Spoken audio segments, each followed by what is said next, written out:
Paraît que le premier village est à 2 bornes. Premier ciné à 10. Attends, t'es sérieux là? Ouais, checké sur Google. Papy sera sûrement à la gare. Papy, on le connaît même pas, Papy. Je lui ai dit qu'on arrivait quand même. Tu lui as rien dit? Bonsoir, vous êtes en direct, là, il se passe beaucoup de choses. Non, c'est grâce à Rose. Rose a écrit une histoire qui l'a touchée. Rose est née à Avignon. Elle parle un peu de son grand-père, elle parle un peu de ce qu'elle voulait dire, des relations entre enfants, grands-parents, puisque on ne fait pas beaucoup de films sur la relation petits-enfants, grands-pères, etc., etc. Et ma foi, elle m'a proposé d'incarner le grand-père.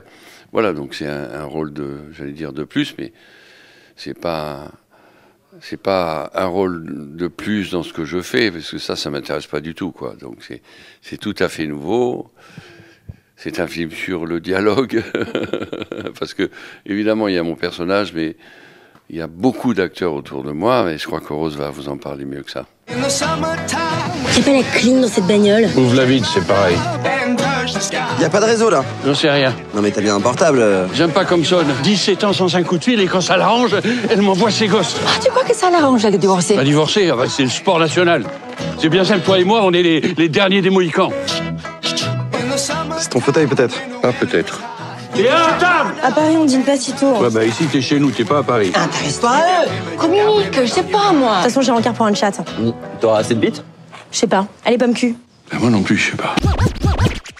Pour moi, ça comptait beaucoup parce que, en fait, j'avais envie de raconter une histoire qui touche les gens et parce qu'elle me touchait moi en particulier aussi. C'est-à-dire que je trouve que les grands-parents sont des gens qui méritent un film, qui en a eu très peu, qu'on n'a pas beaucoup parlé d'eux, on n'a pas beaucoup parlé de leur relation avec leurs petits-enfants, de la manière dont ils recollent les morceaux, parce que les familles sont souvent éclatent et c'est chez eux que les enfants se retrouvent. J'avais envie de parler de ça, c'est un moment de la vie qui est important, on se retourne un peu on fait un peu le bilan des années passées, parfois on retrouve les vieux copains, c'est ce qui se passe avec le personnage de Paul. Donc oui, la région était importante parce que il était important de célébrer la vie aussi, hein. Et je trouve que dans le Sud, on a cette manière tellement merveilleuse à travers en fait la culture, à travers les abrivades, le taureau, les courses camarguaises, les fêtes votives, la paella organisée par le club de foot. On a ça qu'on maintient, qui reste et qui crée du lien social et qui crée du lien entre les générations. Moi, c'est Thiago. Péa. Non, ça c'est un jeu, il cherche à s'attraper le chewing-gum. Vise les bombes atomiques. Enfin, pas trop de ça quand même, hein. Limite on pourrait la fac, c'est la meuf. Tu pourrais aussi retrouver tes vieux potes? J'y tiens pas. Salut, Paul! Il va te massacrer. Ta mère, c'était une vraie déesse de l'amour. Tu veux dire que... Enfin, mamie et toi, vous... Oh non, pas que moi, hein. Tu veux dire que... C'est l'amour libre, hein. C'est quoi cette tenue? Un gros alcoolique. Avec Lucas, c'est très facile. Je veux dire, on a eu beaucoup de chance. C'est un garçon magique. C'est un garçon qui est sourd et qui a donc un handicap. Et comme je disais tout à l'heure, c'est aussi un film sur les dialogues ou l'absence de dialogue. Et la force de ce garçon, c'est de ne pas avoir besoin de mots.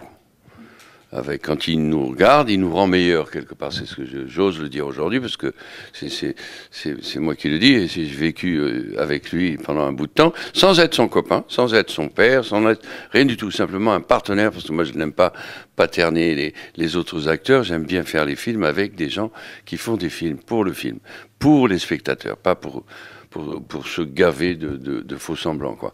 Et donc, je crois qu'il nous a rendus meilleurs avec sa manière de communiquer.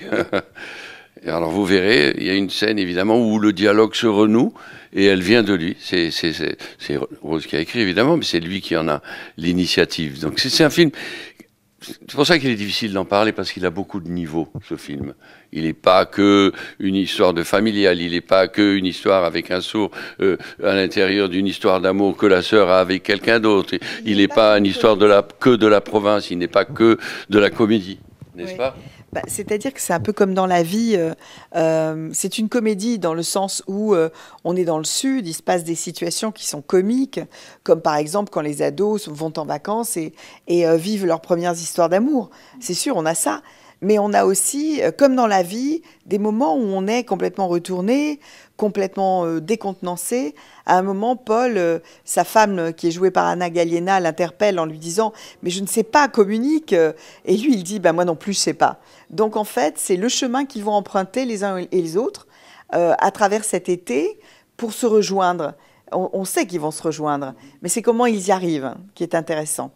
Donc voilà, ces gosses vont bouleverser sa vie et il va bouleverser la leur aussi. Mais chérie, où es-tu? C'est lui, mamie, j'en suis sûre. Quoi? Il nous en a proposé l'autre soir. Comme ça, tu n'auras plus peur de rien. Fais pas le con! L'amour, ça peut prendre des tas de chemins bizarres. Elle est où? Comme pour toi et moi.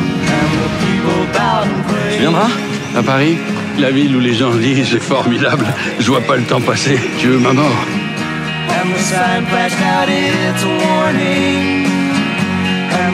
Moi, je veux voir le temps passer. Je veux voir défiler ma journée. Tu sais, Théo, ça a été le plus bel été de ma vie. Comment on dit merci?